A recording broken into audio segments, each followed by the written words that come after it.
대해서 간단하게 살펴보면서 그 역사의 흐름에 맞춰서 모세오경이 형성된다, 그런 얘기를 말씀드렸어요. 그리고 그 중에서 탈출기,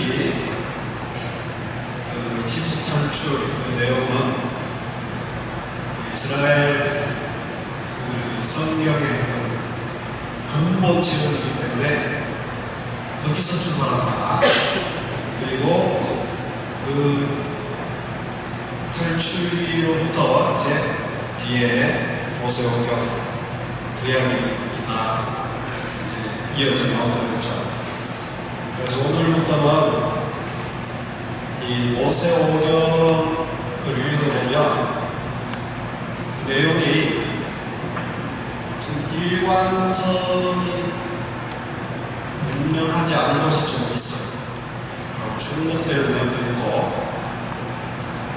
그래서 이제 모세오경이 형성된 그 시간을 보면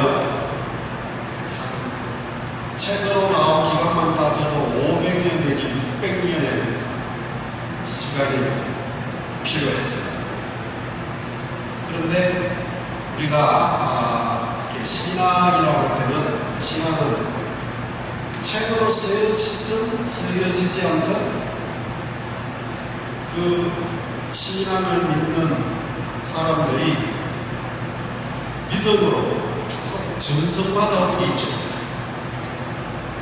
이스라엘의 이 유다교도 마찬가지입니다. 그 전부터 쭉 전성되어 오는 그런 믿음들이 있었어요. 그 믿음에 근거해서 신앙생활을 해오다가 이제 그 다윗, 솔로몬 왕국 그때쯤부터 이거를 책으로 좀 기록하자 하면서 이제 모세오경이 시작되는 거거든요. 그런 면에서 보면 그 긴 기간 동안에 그때까지 이스라엘 유다인들이 믿어오던 것을 책으로 내는데 그 100년 전에 있었던 사람하고 400년 뒤에 있었던 사람하고 좀 내용이 다를 수 있고, 그때 상황에 따라서 또 약간 다르게 생각할 수도 있고 그렇겠죠. 그리고 믿는 사람들이 다 바뀌잖아요. 그런 것을 감안하면 모세오경의 그 긴 역사 속에서 이제 형성됐을 때 내용이 어느 시기에 쓰여진 내용, 100년 후에 쓰여진 내용, 300년 후에 쓰여진 내용, 이렇게 해서 다 들어있는 거예요. 그랬을 때 거기 이제 쭉 분석을 해보니까 어떤 내용은 아주 초기에 쓰여졌고, 어떤 내용은 보니까 뒤에 가다가 여기 먼저 써있는 내용을 조금 다르게 썼구나, 이런 식으로 그 내용들이 분석이 되는 거예요. 학자들이 보니까.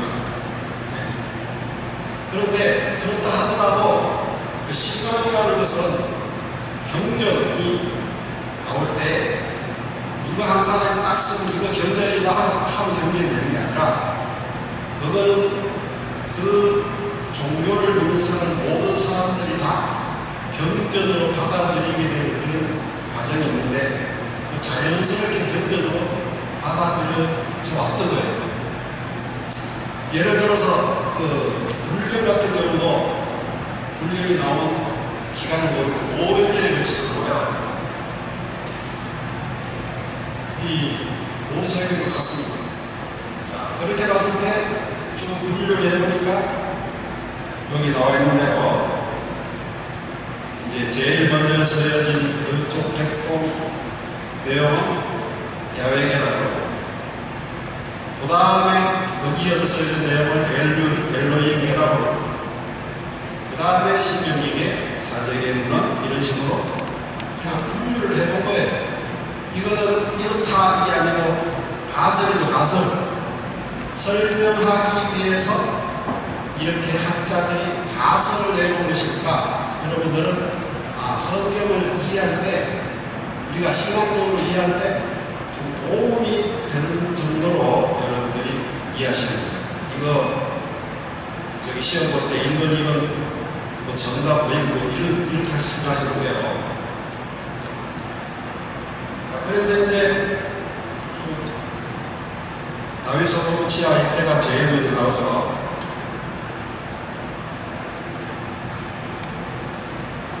그런데 이렇게 쓰여진 내용이 그럼 모세는 그러면 어떻게 됩니까? 이런 의문이 있을 수 있잖아요. 모세. 우리는 모세가 다 그 저자인 걸로 알고 있잖아요. 그런데 학자들은 지금 나와 있는 이 모세 오경을 모세가 직접 집필했다 이렇게는 안 됩니다. 그러면 모세는 어떻게 됩니까?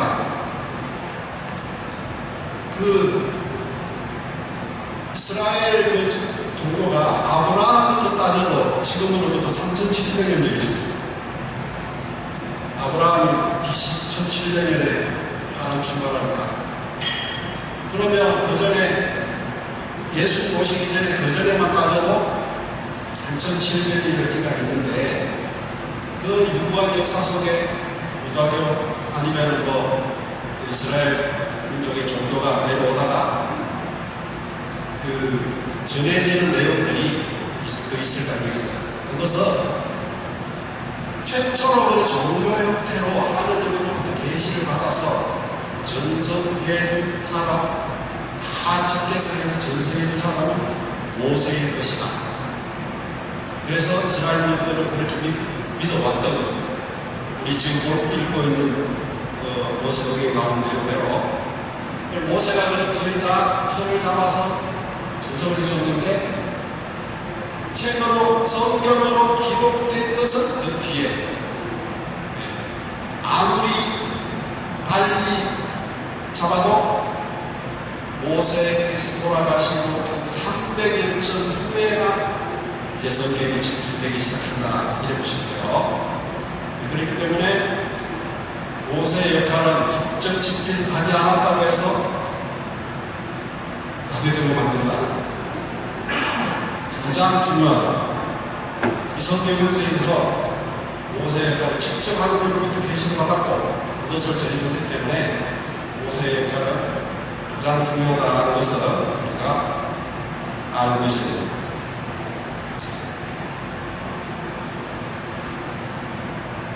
자, 그래서 이제 이 네 가지 아까 그런 전선들이 이렇게 한 번으로 모아져서 모세 오경이라는 어떤 책이 지금 우리한테까지 전해진 거예요. 그리고 이렇게 5번, 우리가 보면 지금의 5번 형태가 갖추어진 것은 기원전 400년에 에즈라, 아시죠? 에즈라? 성경에 에즈라서도 있잖아요. 그 에즈라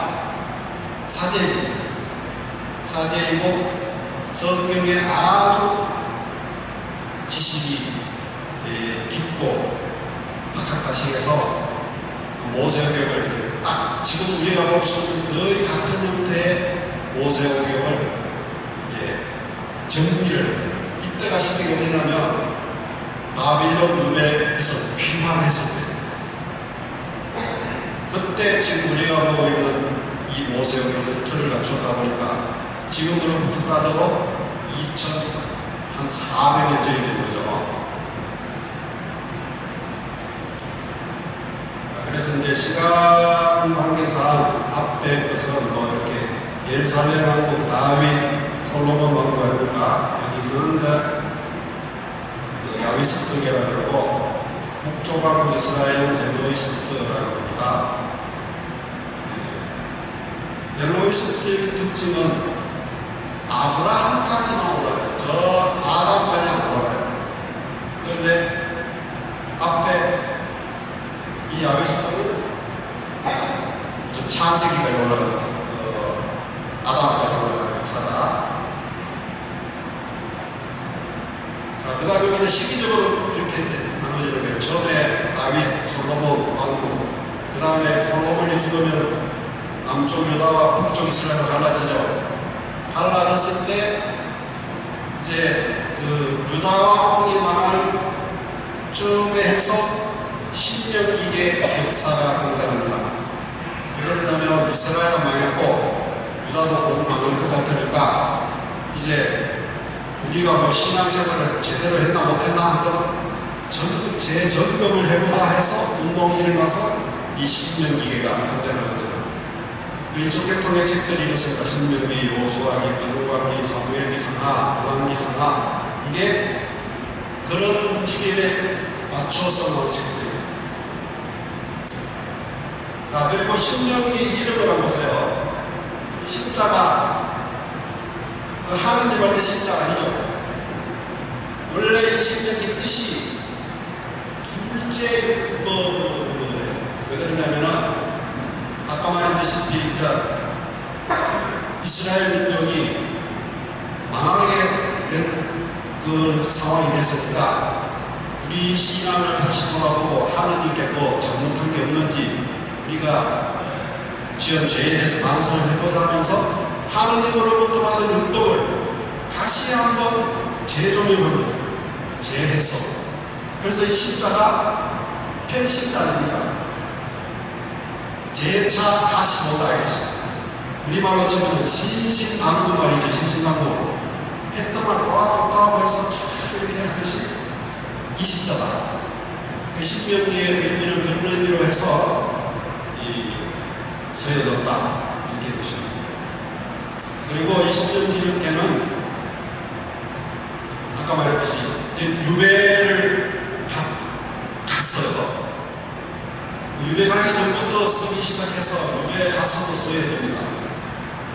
그래서 그 성경의 신명기부터 해서 그 책을 보면, 성경을 보면 이 유배의 시각에서 입장에서 다 이렇게 얘기하고 있어요.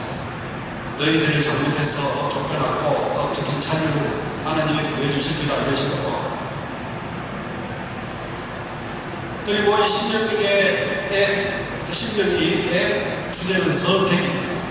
하나님이 우리를 선택하셨다. 그래서 우리는 유일한 민족이다.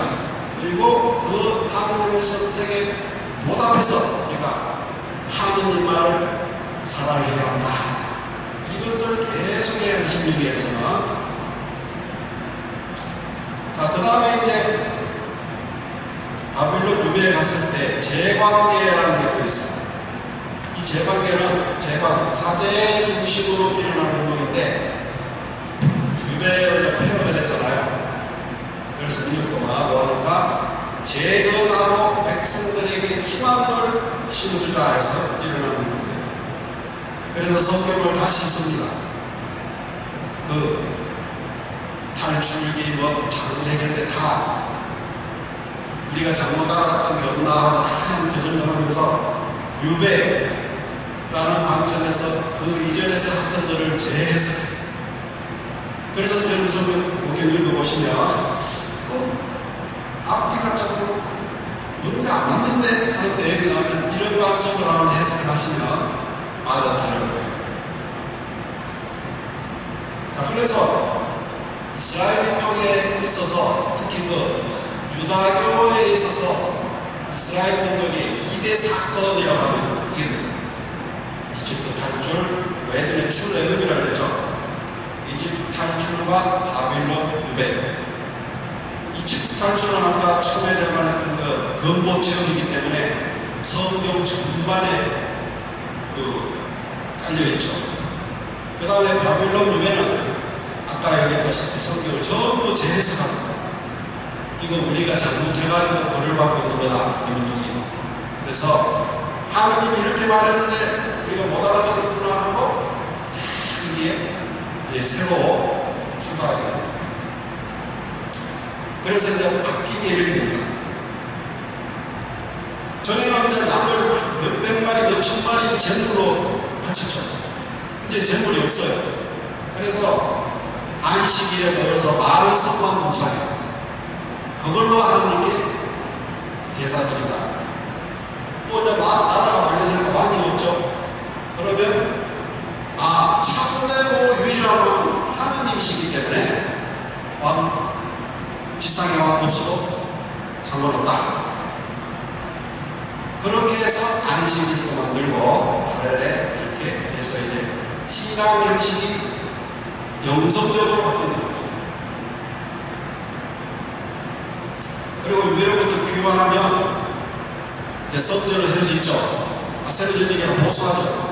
그래서 제2성전 시대가 되는데, 귀환한 후에 예전화가 모세오경을 다 취합해서 현재 우리가 보고 있는 것으로 모습으로 집대성을 한다. 이때가 BC 400년입니다.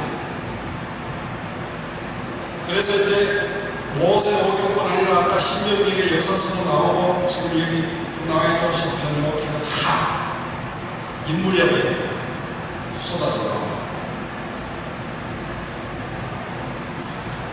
자,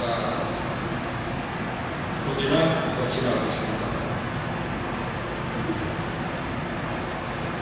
자, 여자의 장로에 관해서는 거들짝이라고 하잖아요. 이 거들짝이라는 말은 이제 나란히 곁에 있다 이런 뜻인데,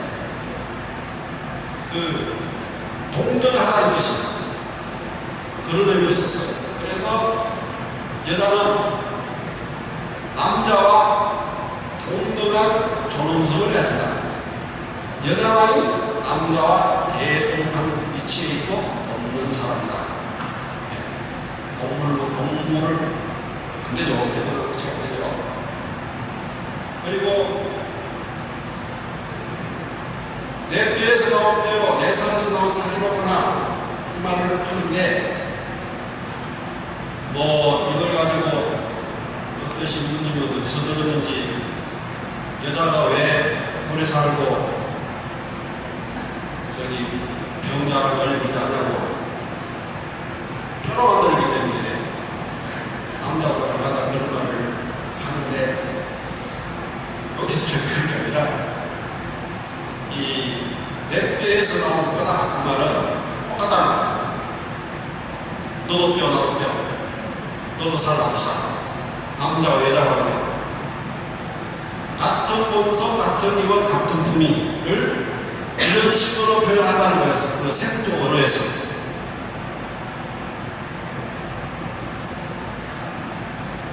자, 이게 좀 예된 동사입니다. 자, 원래 인간은 땅이 고향이죠. 땅에서 태어났잖아요. 그랬는데 이제 동산으로 온 것 같습니다. 이것은 하느님께서 우리에게 자비를 베푸셔서 우리가 행복하게 살도록 동산으로 이주시키는 거예요.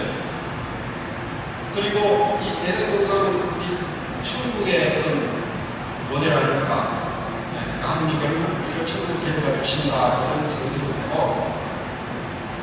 자, 에덴이라는 말 이 번역을 72쪽에서는 환희의 동산이라고 번역을 했어요. 파라다이소스 번역했는데, 여기서 파라다이스가 나왔습니다. 그런데 창세기 여러분 읽어보세요. 창세기 3장 8절 보시면, 성경 당당하셨어요? 성경 3장 8절 보시면 하느님의 동산이라는 말이 나와요. 그 하느님의 동산과 이 에덴 동산이 좀 연결된다 이렇게 봅니다. 자, 그리고 에덴 동산 그러면 막 과일 많고 일하니까 과일 따먹고 이런 것만 생각하는데, 풍요와 안락함 이거를 생각하기 쉬운데 그게 아니라, 그 에덴 동산은 땅을 돌보고 가꾸면서 일하는 곳이 있어요. 창세기 2장 15절 그것을 일구고 돌보게 하셨다. 그래서 우리 인간 삶의 본질이 노동도 들어간다는 것을 알 수 있습니다. 그러면 왜 에덴 동산이 나오느냐? 우리의 어떤 영혼이냐, 희망이냐면, 거기 있을 때 우리 인간 본연의 위치를 깨닫고 존재의 근원이신 하느님과 가까이서 지내는 기쁨을 체험할 수 있는 것입니다. 하느님과 가까이 지내는 그 기쁨이 우리의 최고의 기쁨이라는 거예요. 그것이 에덴 동산에서는 이루어졌거든요. 그래서 나오는 것이지, 일하기 싫고 일하는 거 좋고 그래도 그건 풍족하고 이래서 아버지라고 하지 않았다. 다른 말로 하면 이 인간 본연의 사명을 다하는 생명과 사람의 원상태, 거기 생명 나무도 있었잖아요. 그리고 그 하느님과 항상 대화도 나누고 그렇게 지냈죠. 또 아담과 이브가 행복하게 살고 그런 상태가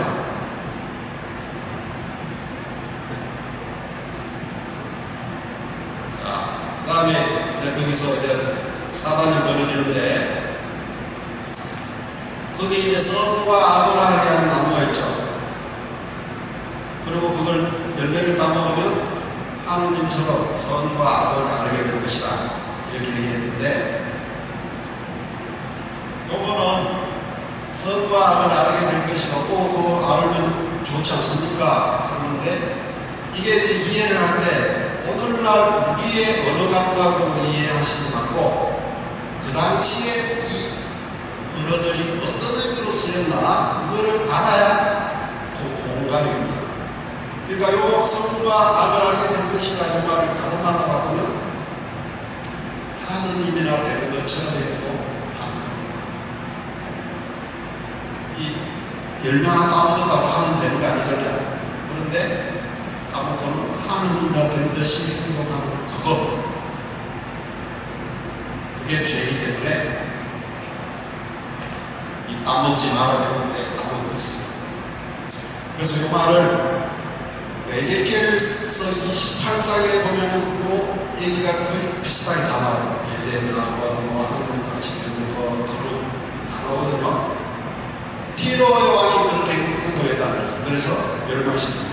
티로 왕이 나는 신이다 이렇게 했기 때문에 그런 거예요. 이걸 가지고 프란시스코 서기는 이렇게 얘기했어요. 자기 의지를 자기 것으로 소유하고 자기 안에서 주님이 말씀하시고 이루시는 선을 자랑하는 바로 것을 선과 악을 알게 하는 나무 열매를 따먹는 것입니다. 이거 뒤에서 한번 공부를 생각해 보세요. 자, 그러니까 그 열매 따먹지 말라 했을 때 금지시키기 근본 이유는 뭐냐면은 인간이기를 거부하고 스스로 하느님이 되기를 원하는 것, 그거 하지 마라 하는 건데 이걸 이제 하려고 했죠. 다른 말로 하면 본분을 지켜라. 자, 여기서 이제 선과 악을 알게 된다, 알다 그 의미가 그 당시에는 이런 의미로 쓰였어요. 소유하다, 장악하다. 그래서 그 선과 악을 알게 된다 했을 때 창조계에 대한 지배와 장악, 사람이 그거 하고 싶어 하는 거예요. 그건 하느님 하는 건데, 그리고 선과 악 그렇게 얘기했지만 선과 악은 양쪽 극단이 끝이잖아요. 그러면 선과 악 그 사이에 모든 것이 들어있다고 봐서 선과 악 그러면 전부를 가리킵니다. 비전물 전체.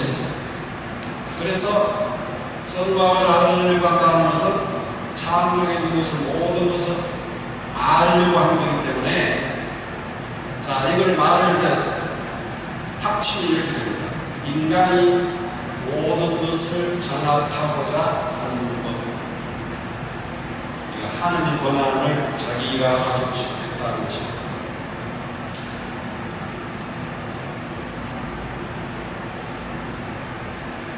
그래서 선과악은 하느님이 결정하는데, 이 사람이 하느님이 나쁘다 하는 대로 자기는 좋다고 해버린다든지 자기가 마음대로 선과악을 바꾸는 그런 물리적 자성을 추구했다는 것이죠. 자, 우리가 자유의사 그러지만 자유의사이긴 한데 거기에 내재적 한계가 있다는 거예요. 네. 인간으로서 지니고 있는 그 한계, 그것을 넘어서게 되면 그것을 넘어서는 것 자체로 죽음을 가져온다.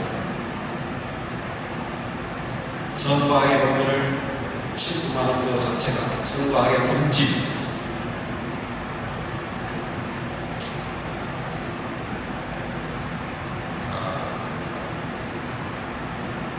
그래서 이게 이제 결국은 우리의 선택에 달려있다는 겁니다. 신명기에도 나오죠.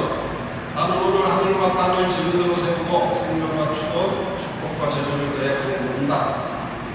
살려면 생명을 선택하라.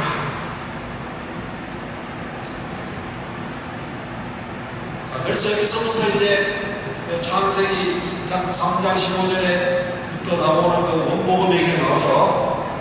그때부터 우리 인류 구원의 역사는 시작되는 겁니다.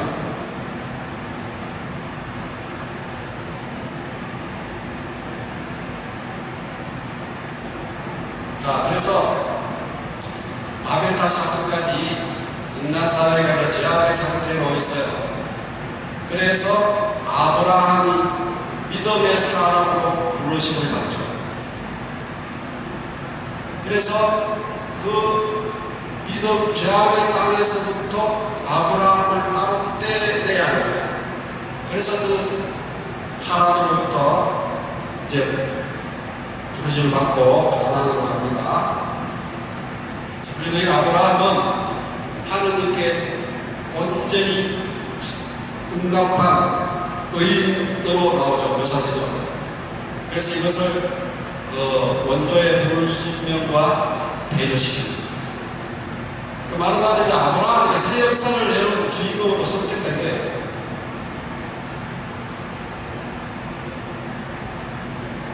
자, 그래서 창세기 3장 그 선악과 열매 따먹었던 거기서 쫓겨났는데 이제 역전됩니다. 거기서는 아담이 숨어 있으면 죽었는데 아브라함 대답하고 하나님 앞에 났어요. 아담은 땅에서 쫓겨났는데 아브라함은 땅을 받죠. 가나안 땅을 받죠. 이렇게 관계가 역전되는 그 역사가, 구원의 역사가 아브라함으로부터 시작된 것입니다. 자, 여기까지 이제 하고 다른 파일로 넘어가겠습니다.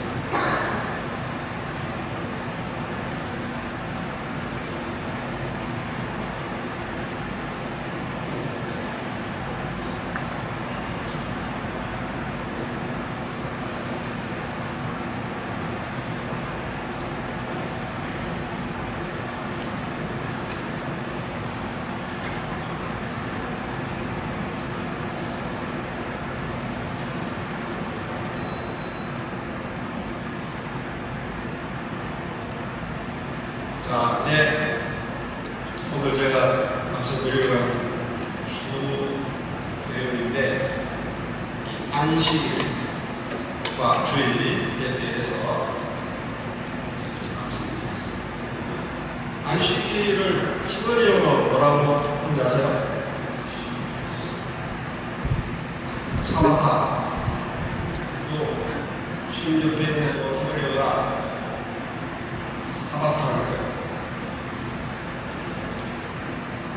자, 여기 그 창세기에서 안식일의 근거 말씀이 2장 2절 3절입니다. 자, 같이 한번 읽어볼까요? 하나님께서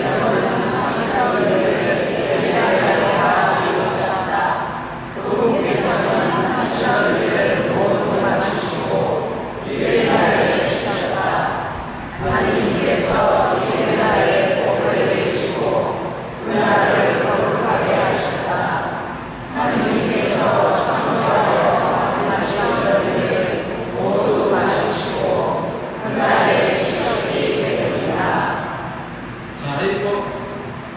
쉬셨다 이렇게 계속 나오죠. 앞에 문장을 바로 떼면 되겠습니다. 하나님께서는 하시는 일을 이랜날에 다 이루셨다. 이랜날에 다 이루셨다 그랬어요. 그리고 그분께서는 하시는 일을 모두 마치시고 이랜날에 쉬셨다. 이랬는데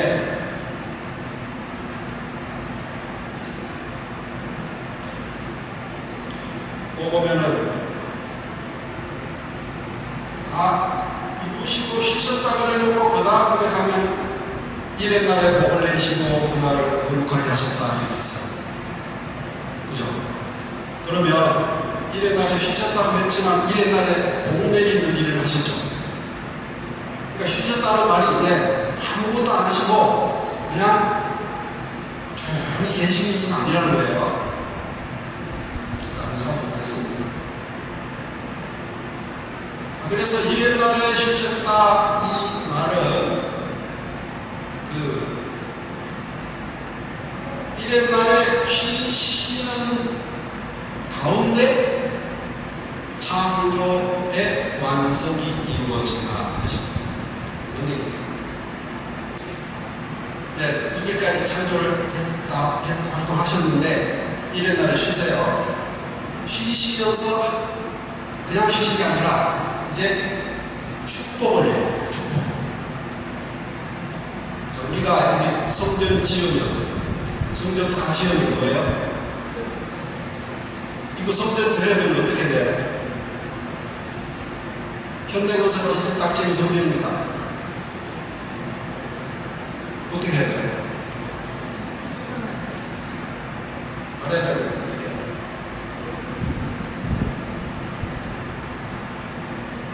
축성식을 해야지. 축성식이 뭐예요? 하나님이 이 집을 성전으로 축성을 해주셔야 돼요. 창조도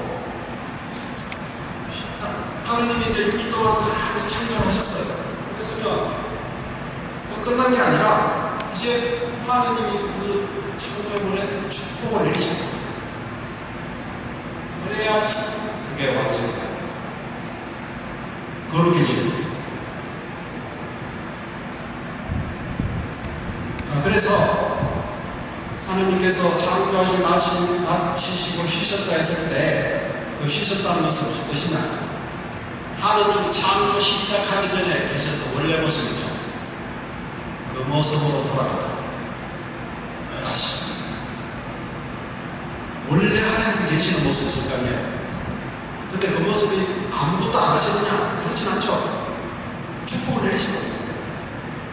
창조하신 후에도 창조가 한 번 되시고 그 축복 내리는 모습으로 다시 돌아가셨다는 거예요. 그러니까 영원하신 하나님은 창조 전이나 창조 후나 항상 그 모습으로 계시다. 변함이 없다. 그리고 우주 만물은 하나님의 쉼에서 나와서 그 쉼으로 돌아간다. 예수님이 그러셨어요. 나는 아버지께로부터 나와서 세상에 왔다가 이제 세상을 떠나 다시 아버지께로 돌아간다. 결국 우리가 나온 것도 그 하나님의 쉼이고 돌아가는 것도 이 하나님의 쉼이라는 거예요. 이 사바타.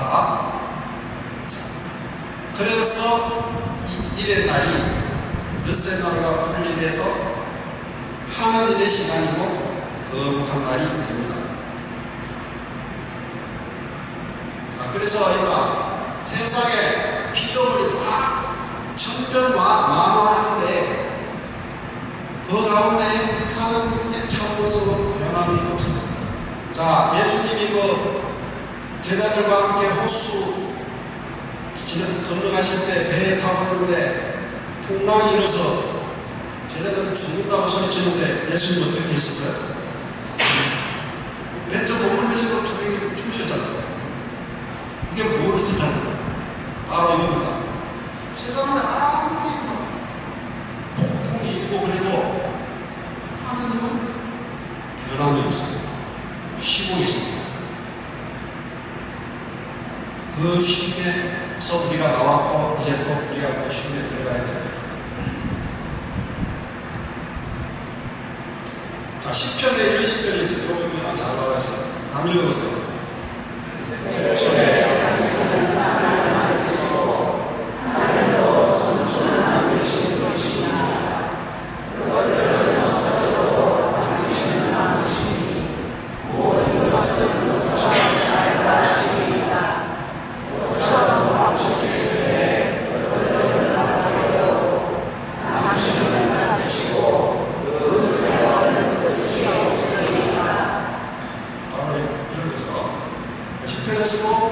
하나님의 영원하신 노래합니다.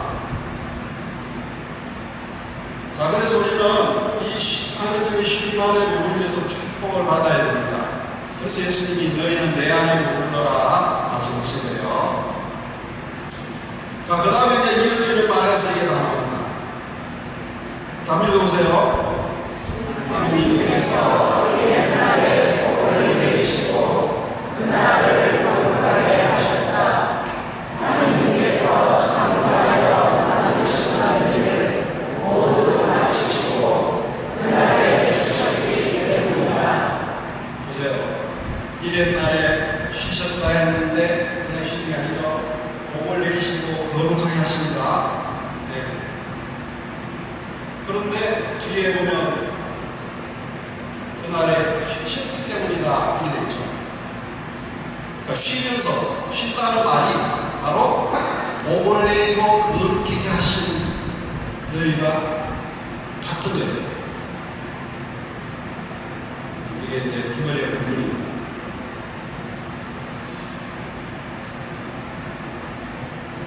그래서 안식일은 하느님께서 쉬시면서 그 시간을 또는 우리를 하나님 안에서 거룩하게 하는 시간이다. 안식일. 그래서 우리는 그 쉼 안에서 축복을 받고 새로워진다. 자, 아까 얘기했던 반복입니다. 그러니까 창조의 최종 목적은 창조물에 대한 축복이다. 만들어 놓은 것을 축복을 해야지 하느님의 물건이 되는 거예요. 축성식입니다. 그래서 하느님은 이 창조를 축복하신 일을 늘 하세요. 만약에 하느님이 이것을 다 끊으시면 우리는 다 살아야 됩니다. 네, 요한복음서에 나옵니다. 아버지께서 여기 일하시니 나도 일하고 있는 것이다. 이 말씀 어디서 하셨냐? 안식일 때 왜 사람 고치냐고 바리사의 대들 때 이 말씀입니다. 그러니까 이렇게 공식이 되는데 쉼과 축복, 거룩함 요거는 같은 의미로 쓸 수 있다. 자, 그래서 우리가 이 쉼 안에서 축복을 받아야 되는데 그러려면 쉼을 떠나지 말아야 됩니다. 다른 말로 안식일을 잘 보내야 합니다. 이 안식일은 지금 우리는 주일이죠. 십자가에서 요한은 꼭 이걸 보고 한 말은 아니지만 이런 말을 했어요. 하느님 안에 변모된 영혼 안에서 이 거룩한 숨은 하느님께로부터 영혼에게로, 영혼으로부터 하느님께로 지극히 감미로운 사랑처럼 오고 갑니다. 이 쉼 안에서 축복받아야 된다고 해요. 우리가 하느님을 들었다가 우리가 하느님한테 받고 이렇게. 그러니까 안식일은 우리가 이 안식일 중심으로 살아가야 되는 어떤 그 시간의 중심이라고 볼 수 있어요. 그러니까 우리가 주일을 거룩하게 지내서 일주일의 중심으로 살아가는 것이죠.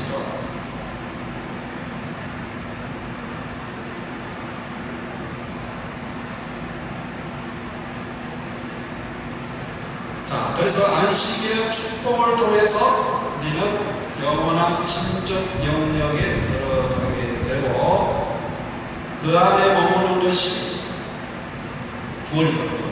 다른 말로 하면 우리가 것을 구원해 주셨다. 그러니까 지금도 우리는 지금 일곱째 날이라고 볼 수 있어요. 이 일곱째 날은 우리가 앞으로 부활해서 그 쉼 안에 계속 살기 것이기 때문에 그것은 영원하다. 그래서 이제 안식일의 의미가 신약에 와서 주일로 바뀌죠. 예수님을 통해서 시행된 구원을 또 하나의 창조로 가서 예수께서 그러신 부활하신 주일을 거룩한 날로 지낸다. 안식일이 주일로 옮겨졌다. 자, 이게 무슨 말이냐면 또 하나의 창조로 본다. 이 말은 아까 그 창조 다 하시고 쉬셨잖아요. 안식일에. 그러니까 예수님도 새로운 창조를 하셨기 때문에 창조를 마치고 쉬신다는 의미예요.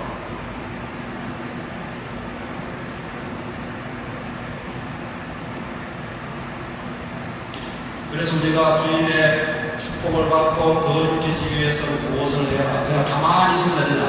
그게 아니고 미사 참여하고 기도하고 성경 읽고 선에 신청하고 이런 거룩한 행위를 해서 이 주님의 심 안에 머무는 거예요. 그러지 않고 뭐 잠이나 잔다든가 쉬라고 했으니까 뭐 산으로 돌로 올라가는 거 쉬는 것이 아니냐? 아닙니다. 주일에 쉬는 그렇게 쉬는 거예요. 자, 그러면 이제 창세기 쉼인데 이것을 신약의 쉼과 연결해서 생각해 보겠습니다. 오늘은 제가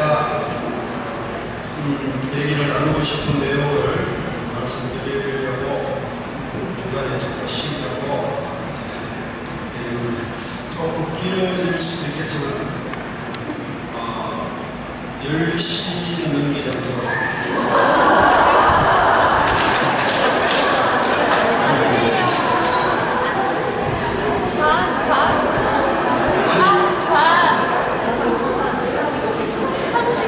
아니 교육 본부장님이 10시만 안 되면 된다고 했어요.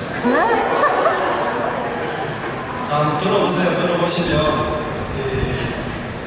이거 하시겠습니다. 자, 창세기 2장에서 아까 다 이루시고 쉬셨다 이렇게 되어 있죠. 여기서 다 이루었다에 해당하는 히브리어는 아사라고 나와있죠.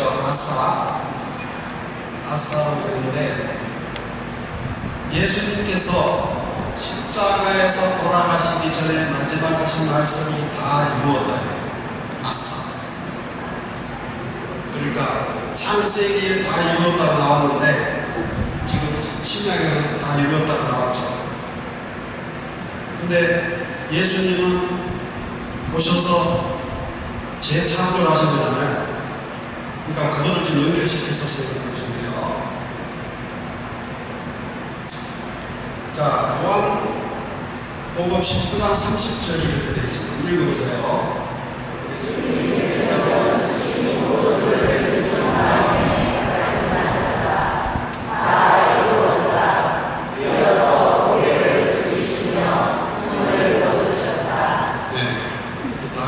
이 한 말씀이 많은 의미를 담고 있는 말입니다.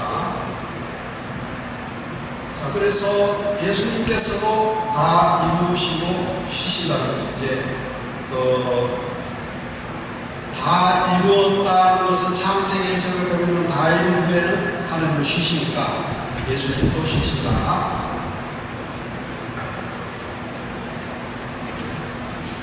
그래서 아까 원래 모습으로 돌아가신다는 것도 여기에 해당되는 거죠. 나는 아버지께로 나와서 세상에 왔다가 이제 세상을 떠나 다시 아버지께 돌아간다. 예수님이 직접 말씀하셨죠.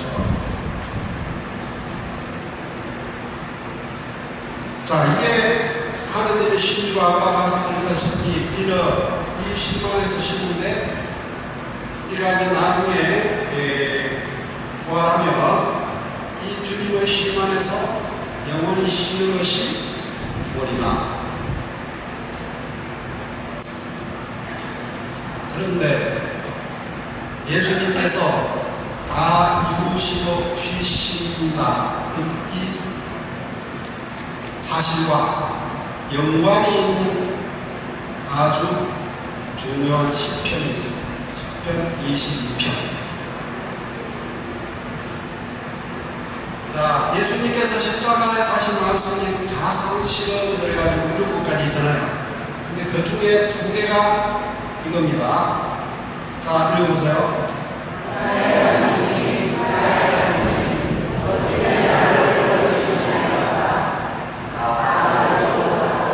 예, 그 말씀이 이제 가상 실험 중에 2개인데, 예수님이 이 말씀을 하셨는데 이 2가지 말씀이 시편 22편의 처음과 마지막 말이에요. 나의 하나님 나의 하나님 어찌 나를 버리시나이까. 이는 시편 22편의 시작이고 다 읽었다는 시편 22편의 마지막 말씀입니다. 근데 이렇게 예수님께서 십자가상에서 이 시편 22편 처음 말씀을 하시고 맨 마지막 말씀을 하셨다는 것은 그 죽음을 앞두시고 시편 22편으로 기도하신 거라고 할 수 있어요. 하나님 아버지께. 그러면 시편 22편을 예수님이 그대로 말씀하신 거잖아요. 그러면 그 시편 22편이 예수님께서 성취된 거예요. 무슨 말이죠? 시편에 나와 있는 그 말씀이 예수님이 실제로 십자가에서 말씀을 다 하셨으니까 시편 22편의 예언이 이루어진 거예요. 예수님 안에서. 이해가 됩니까? 아직 긴갑니까? 좀 더 들어보면, 그러니까 이 시편은 예수님의 순환과 부활을 예언하고 있다는 겁니다. 이제 그 시편 그 내용을 볼 텐데,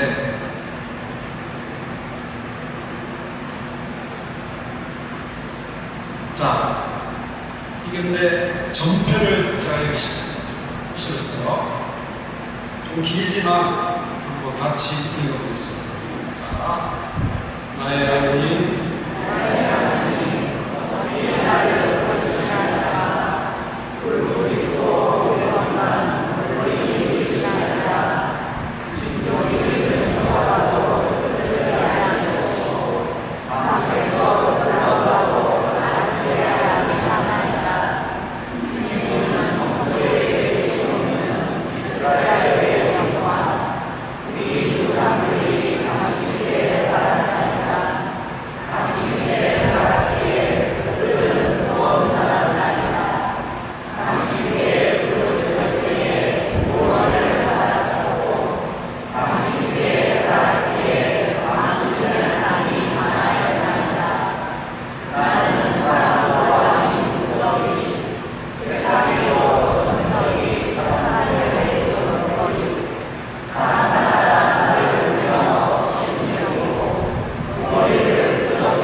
잘 쓸 것 같아요. 시가 마음에 듭니까? 좀 긴데 가운데에 그 줄쳐놨던 부분 기억나시죠? 그 부분이 딱 그 예수님 십자가 못 박히는 그 장면을 그대로 다 표현한 거죠. 그래서 예수님은 십자가에서 아까 하느님 어찌하여 나를 버리시나이까 그 말씀하고 다 이루었다 하는 두 말씀은 성경에 말씀하게 되어 있지만 처음과 끝을 다 그렇게 기도하셨다는 것은 이 10편, 22편의 속에 있는 내용도 다 기도를 하신 겁니다. 하고 실제로 이 10편 안에 있는 내용들이 뭐 옷을 나누어 가지거나 주사위에 던지고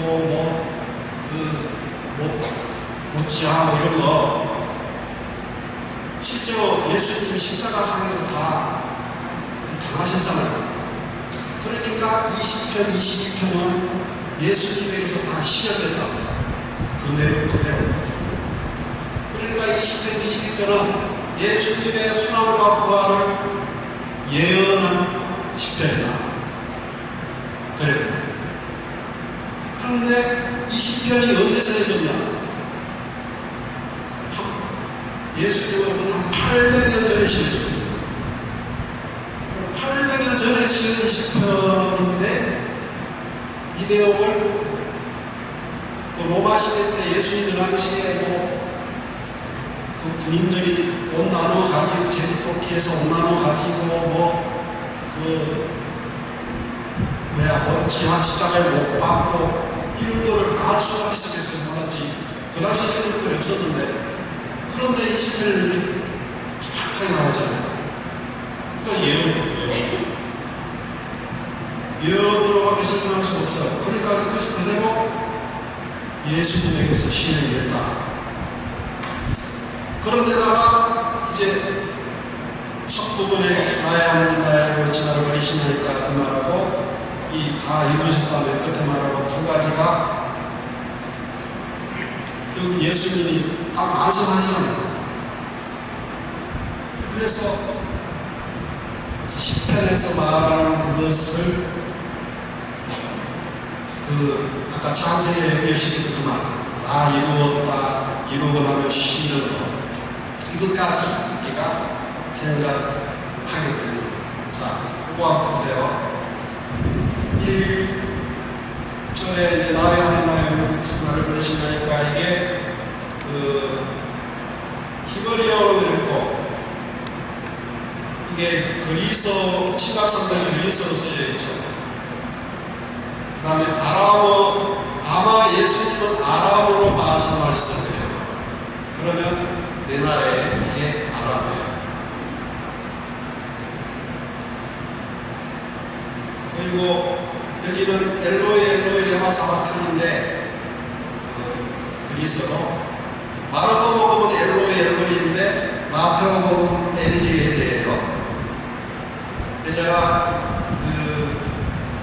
그리스어를 정확하게 모르는데 쓰인 글을 보면 마르코 복음의 엘로이라는 이 표현이 더 정확하더라고요. 마테오 복음보다. 그리고 32절에 이제 다 이루셨다 나와 있는데 여기서 아싸 맨 끝에가 아싸거든요. 아싸 이게 다 이루었던데 이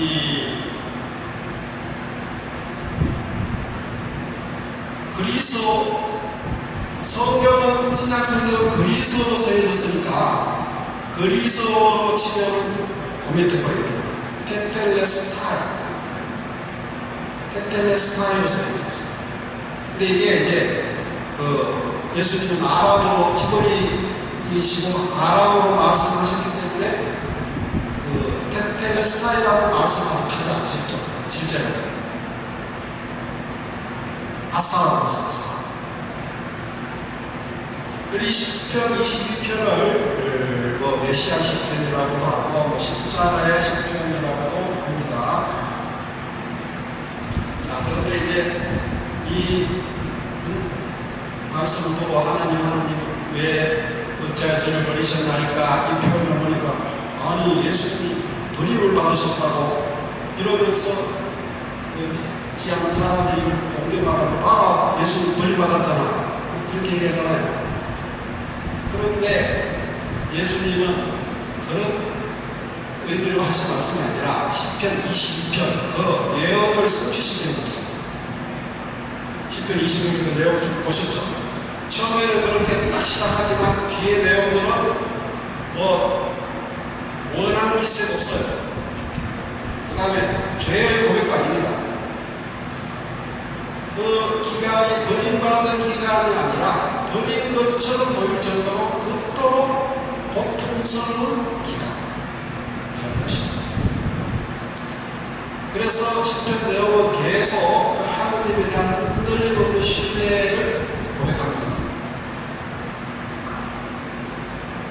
그래서 이 고통이 심한 만큼 거기에 상응하는 어떤 신앙의 외침이 그 시편에서 나타났죠. 그러니까 예수님은 이러한 심정이었다면 그 당시에 십자가에 올라 계실 때. 그래서 우리가 이 말씀을 보고 우리는 어떻게 생각했냐?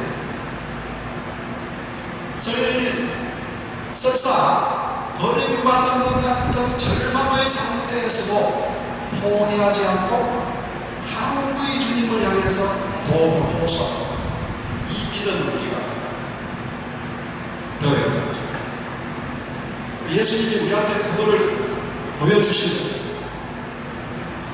하나님 나를 버리셨다. 너 그것을 하는 자비를 향해서 구원을 간청해야 한다. 그러니까 예수님의 그 하느님 하는 어째 나를 버리시느니까 그 외침은 기도였다. 감사하는 기도다. 그 다음에 이제 뒤에 다 이루셨다 해서 이 아싸라는 말은 하느님이 하신 일에 대해서 주로 붙여요. 아싸. 그래서 그냥 아싸만 딱 나왔다 그러면 뭐 다 해냈다 이거 된 뜻인데 누가 했다는 말이면 하느님이 하셨다 이런 뜻이에요. 그래서 예수님 맨 마지막에 다 이루셨다 아싸 이런 것은 앞에 우리가 읽었잖아요. 그 시편 21편에 나오는 그 전체 내용 다 이루셨다. 이 모든 것을 다 이루셨다. 그건 다른 말로 예수님의 구원 사업을 다 이루셨다. 어디서? 십자가 위에서.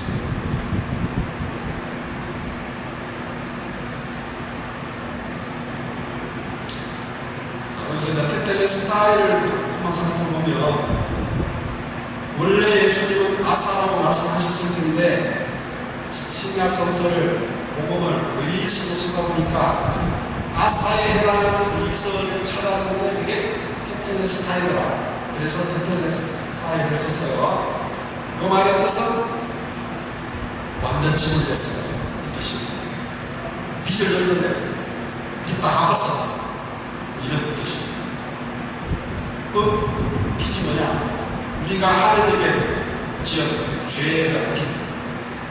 그걸 죄값을 갚아야 되잖아요. 그 죄값을 다 갚았다. 이 뜻은 테텔레스타이를 썼다는 거죠.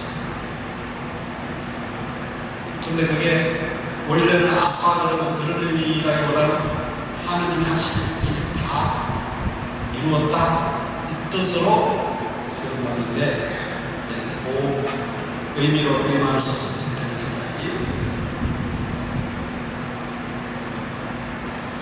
자, 이게 나오죠. 수백 년 전에 있었던 일인데 그 말이 10편 한마디가 지금 실현되고 있다. 자, 예를 들어보죠. 아까 10편 20편에 뭐 조롱거리 머리 끄덕끄덕 비죽거린다 죽게 택했으니 구하시렸다 이게 10편이 나오는데 실제로 마태복음에 나옵니다. 내가 하느님의 아들이라면 십자가에서 내려와 보아라 이렇게 조롱합니다. 그리고 그 십자가형 형벌 방법에 대해서도 나오죠. 저희끼리 내 옷을 나눠가지고 내 속옷을 벗어서 제비 뽑나이다. 10편 20편인데 실제로 마르코복음 보면이 나옵니다. 그분의 그릇을 나누어 가졌는데 누가 무엇을 차지할지 제비를 뽑아 결정하였다.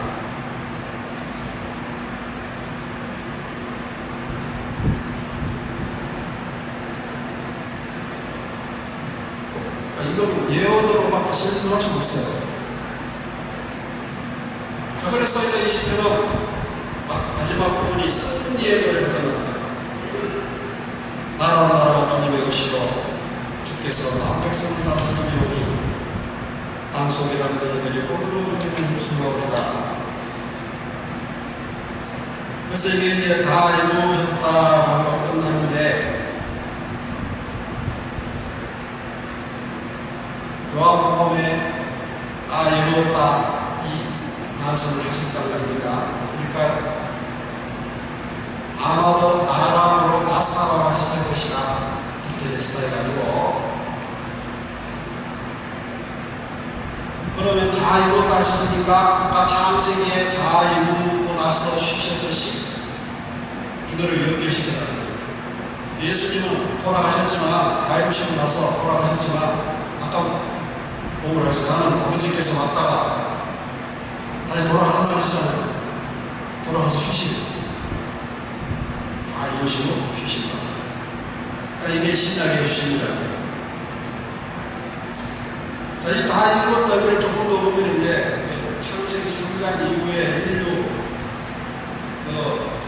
죄가 우리 인간의 운명을 결박시켜 왔는데 그 결박이 끊어지는 구원을 선언하는 것이다.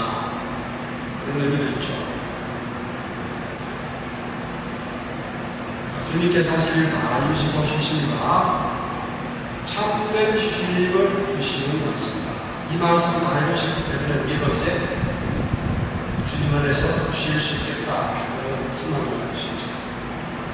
자, 그래서 예수님이 부활하신 날을 주일로 새로운 안식일로 지내게 되는 겁니다.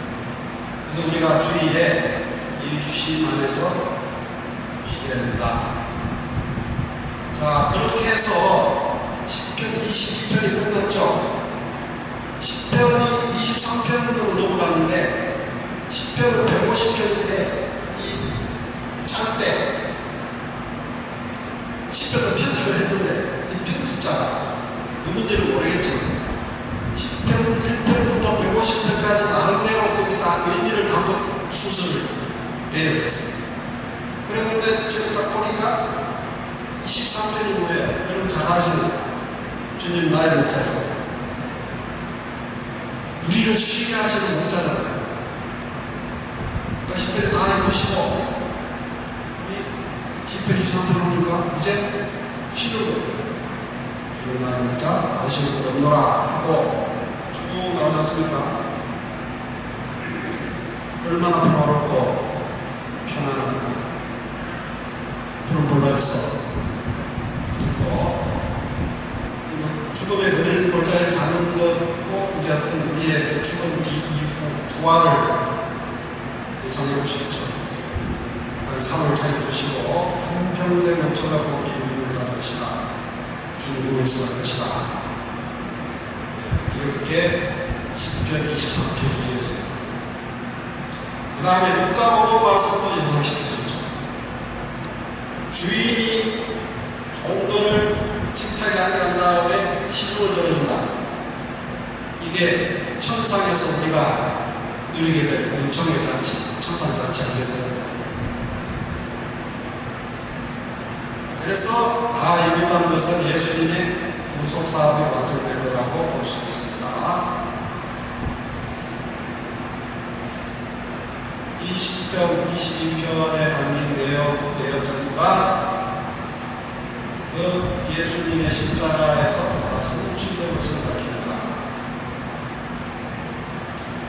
그래서 아마도 예수님은 이때 다 이루셨다 하시는 그 말씀을 하면서 이제 하느님의 다스림이 이루어졌다는 것을 내다보고 기뻐하셨을 것이라고 추측할 수 있습니다. 안도의 한숨을 쉬시면서 돌아가십니다. 우리가 돌아가셨는데 이제 쉬십니다.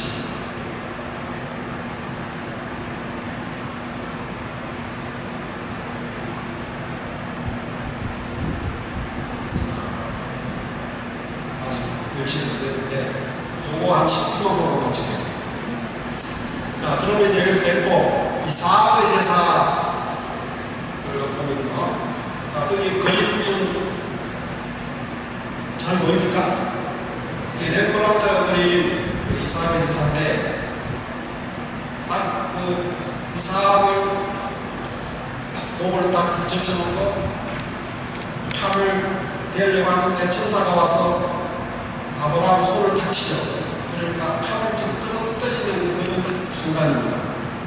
네. 이렇게 표현을 했는데 이제 여기에 들여다 보면 그 아브라함의 심정, 그 다음에 천사가 하는 어떤 그 행동, 의미 뭐 이런 게 다 나오는데,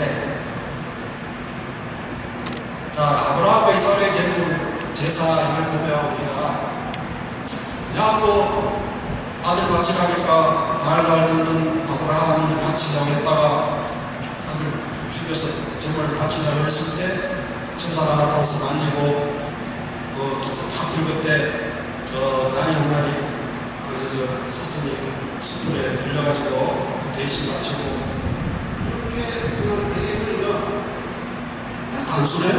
밋밋하고 그냥 하나의 사건 기억으로 그냥 지나가버리죠.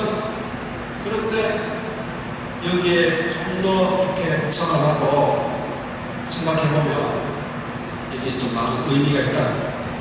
자, 먼저 이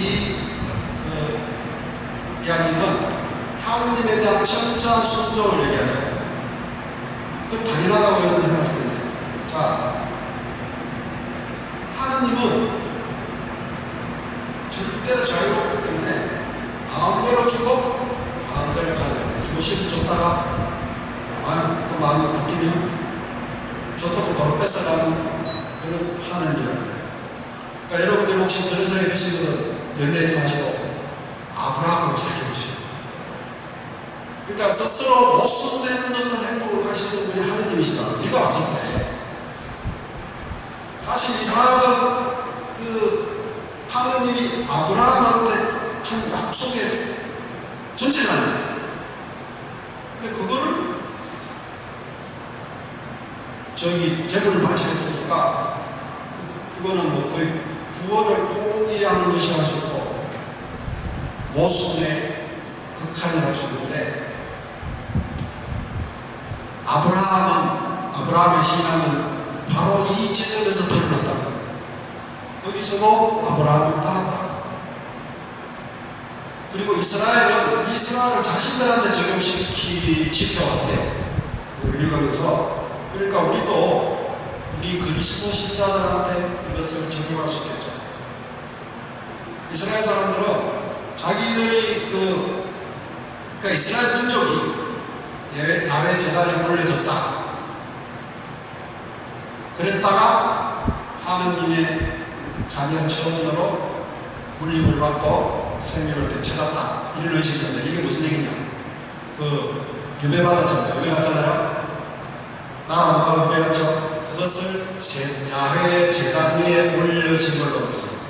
그랬는데 유배에서 돌아온 것은 하느님이 우리를 구해주신 거다. 자비를 베풀어서. 이삭이 죽을 뻔하다가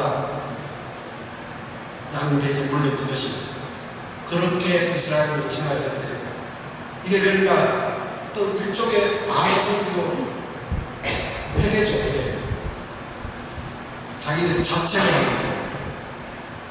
자, 그래서 우리는 여기서 이제 그리스도와 결론을 시킵니다. 한마디로 이삭의 인생은 성체 손상의 전파다, 이렇게 얘기할 수 있어요. 하느님 아버지께서 당신의 친아들 예수님을 우리를 위해서 제물로 삼은 그 이야기를 아브라함과 이삭 이야기에 연결시킬 수 있다. 몇 가지 비교해 보면, 모리아 산에서는 이삭이 희생이 완성되진 않았죠. 딱 마지막 땅에서 멈췄죠. 근데 골고타에서는 실제로 완전하게 실현됩니다. 그 다음에 이 십자가 사회 예형으로서 이 아브라함, 이삭 그 제사를 볼 수 있고, 그 다음에 신약에 보면 예수님 세례 때 이는 내 사랑하는 아들이다 라는 말씀이 있는데, 이거는 네 사랑하는 외아들을 나에게 바쳐라 했던 이 창세기 말하고도 연결됩니다. 그 다음에 이삭은 아이를 못 낳는 엄마 사라에서 태어나죠. 그리스도는 동정녀에서 태어납니다. 그 다음에 이삭은 재물을 사를 장자를 전부받고 그리스도는 십자가를 전부합니다. 이삭은 아버지에게 저항하지 않았고 그리스도는 입을 열지 않고 아버지 뜻에 순종합니다. 그래서 어떤 사학의 태도가 예수님과 일단 고백했던 거에 비슷한 그런 처지가 되는 거죠. 이렇게 해서 아브라함이 보여준 그 신앙적인 태도는 예수님이 보여주신 그 자기 비하적인 신앙적인 태도와 연결된 것입니다.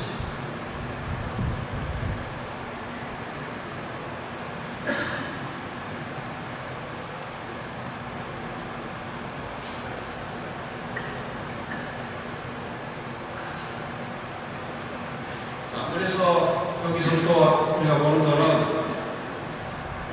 이스라엘은 하나님께서 기뻐하시는 것은 재물이 아니라 봉헌자의 마음가짐이라는 새로운 믿음을 또 발견하게 됩니다. 그리고 하느님은 하느님 입장에서는 그것을 어떻게 처리해 주셨나? 그 아브라함의 마음, 하느님을 위해서 살아가는 아들 이삭마저도 아끼지 않고 봉헌하겠다는 그 마음만 받아들이시고 아들의 생명을 되돌려 주신다.